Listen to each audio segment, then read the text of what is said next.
a pánové, byli jste oba na poučení o pravidlech. Pěkný čistý zápas bez faulu.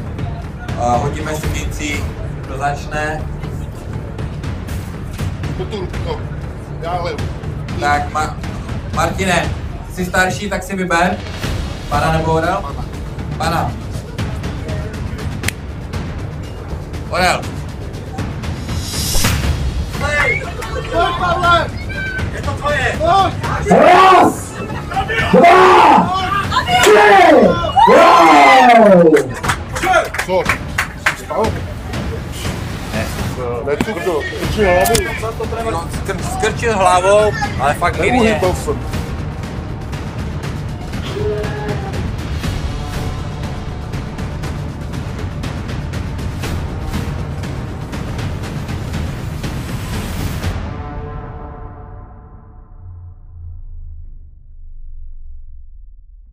Martin trošku cuknul, jak kdyby se zatvrdil, ale určitě neuhnul úderu, aby to bylo na bod. Aby to bylo na bod dolů, tak vyloženě by musel jakoby té letící ruce uhnout jakoby ve směru té facky, aby ji zbrzdil, takže tohle to určitě, i když červený roh protestuje, určitě to nebylo za mě na bod. Raz! Dva! Tři! Wow!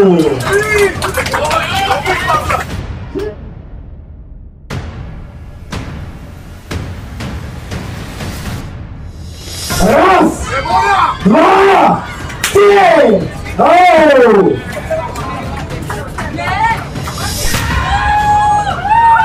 Raz! Dva! Tři! Wow! Pohl seš, ale ty z něj vole co pohl. Kámo, pohl jsi, z něj uhnul.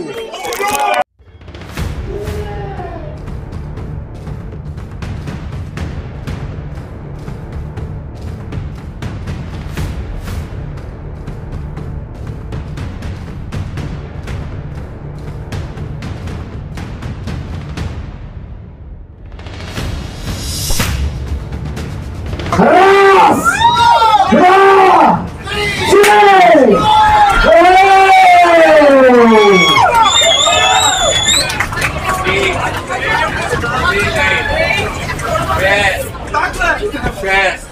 Odpočívají v studu 50. 8. Pojď ke mně, sám musíš. Zvedni ruce.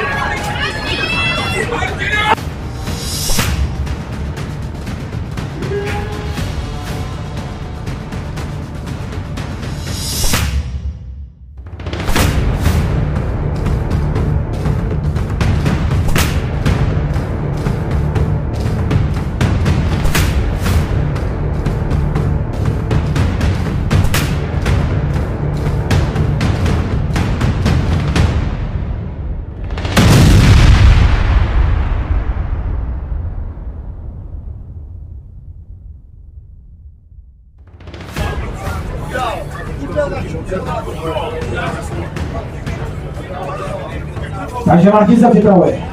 Raz! Dva! Tři!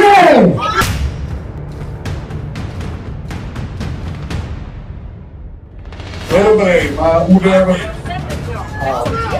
Ať vyhraje to lepší.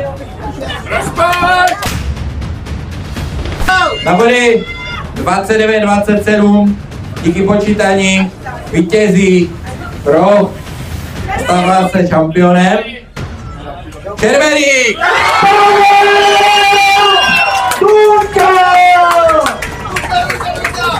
Pavel, tenhle ten pas patří tobě!